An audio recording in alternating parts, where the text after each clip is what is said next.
வட மாநிலங்கள்ல பல கிராமங்கள்ல இன்னைக்கும் முறையான பஸ் வசதி இல்லாம ஷேர் ஆட்டோவையும் ஜீப்பையும் நம்பி இருக்கிற சூழல் தான் இருக்குது. ஆனா தமிழ்நாட்டுல 98% அதிகமான கிராமங்கள் சாலை வசதியோடவும் பஸ் வசதியோடவும் இணைக்கப்பட்டிருக்கு. இதனால என்னங்கிறீங்களா, கிராமத்து மாணவர்களால ஈஸியா ஸ்கூலுக்கு போக முடியுது. இதனால இந்தியாவிலேயே gross enrollment ரேஷியோல தமிழ்நாடு டாப் கியர்ல போயிட்டு இருக்கு. பஸ் போறதால விவசாயிக தன்னோட்ட காய்கறிகளை டவுனுக்கு கொண்டு போய் விற்க முடியுது. கூலி தொழிலாளி பக்கத்து டவுனுக்கு போய் இன்னும் கொஞ்சம் சேர்த்து சம்பளம் வாங்க முடியுது. ஒரு மாநிலத்தோட பொருளாதாரத்தையே சக்கரம் கட்டி சுழல வைக்கிறது நம்ம அரசு பஸ். இதுக்கெல்லாம் லேட்டஸ்ட் அப்டேட் தான் இப்ப பொறுப்புல இருக்கிற முதலமைச்சர் ஸ்டாலின் கொண்டு வந்த பெண்களுக்கு இலவச பயணம். இது இலவசம் இல்ல, பெண்களோட கையில பொருளாதார சுதந்திரத்தை கொடுத்திருக்கிற நலத்திட்டம். டேட்டா என்ன சொல்லுது தெரியுமா? இந்த திட்டத்தினால இது வரைக்கும் 500 கோடிக்கும் அதிகமான தடவை பெண்கள் பயணம் செஞ்சிருக்காங்க. இதனால ஒரு பெண்ணுக்கு மாசத்துக்கு சராசரியா 850 ரூபாயில இருந்து 1000 ரூபாய் வரைக்கும் பணம் மிச்சமாகுது. அந்த பணம் அவங்க வீட்டு பிள்ளைங்க படிப்புக்கோ சத்தான சாப்பாட்டுக்கோ பயன்படுது. இந்தியாவிலேயே அதிகப்படியான அரசு பஸ்களை இயக்குற மாநிலங்கள்ல தமிழ்நாடு தான் முன்னணியில இருக்கு. இதுக்கு முக்கிய காரணமா ஒருத்தர் இருக்காரு.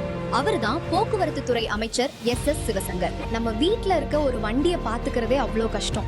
ஆனா தமிழ்நாட்டுல இருக்க 20,000க்கும் அதிகமான பஸ்களை கண்ணும் கருத்துமா பாத்துக்கிறதோட போக்குவரத்து துறைய ரொம்ப பக்குவமா நிர்வகிச்சுட்டும் வர்றாரு. போக்குவரத்து கழகம் நஷ்டத்துல ஓடினாலும் பரவாயில்ல, மக்கள் வாழ்க்கையில லாபம் வரணும்னு நினைக்கிறது தான் நம்ம ஸ்டேட். சோ அடுத்த வாட்டி அந்த பச்சை கலர் பஸ்ஸையோ பிங்க் பஸ்ஸையோ பாத்தீங்கன்னா சும்மா பஸ்ஸா பாக்காதீங்க. அது சமூக நீதியோட அடையாளமா, சுயமரியாதையோட அடையாளமா பாருங்க. உங்க ஊருக்கு கடைசியா எப்ப அரசு பஸ்ல போனீங்க? அதுல உங்களுக்கு மறக்க முடியாத அனுபவம் இருக்கா? கமெண்ட்ல சொல்லுங்க.